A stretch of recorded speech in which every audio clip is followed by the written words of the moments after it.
सध्या आपण आरटीओ कार्यालयाजवळ उभं, उपप्रादेशिक परिवहन कार्यालय वर्धा या ठिकाणी आपण बघू शकता गाडी क्रमांक MH04 MF 4399 आरटीओ महाराष्ट्र शासनाची गाडी। या गाडीची PUC समाप्त झाली आहे गेल्या 5 महिन्यापासून।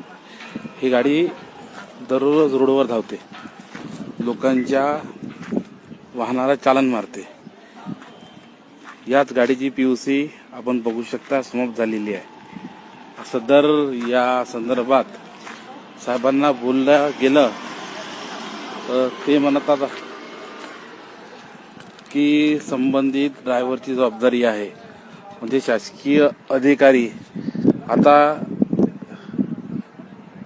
ठेकेदाराच्या पद्धतीने काम करणारे वाहन चालक आहे, जे एजंट म्हणूनच काम करतात, त्यांच्यावर ही फाटे फोडायचे काम करत आहे। या गाडीची आपण बघू शकता PUC खतम झालेली आहे। साहेबांना म्हटलं या गाडीवर चालन कोण मारा, गाडी चालत असती तर चालन केली असती असं त्यांचं मत आहे, परंतु गाडी चालवण्यासाठी काढली होती तेव्हा मी गाडीची PUC समाप्त झाली म्हणून त्यांना सांगितलं आणि संबंधित विभागाला कळवलं, परंतु विभाग हे फक्त उडवाउडवीचे उत्तर देत आहे। आता बघू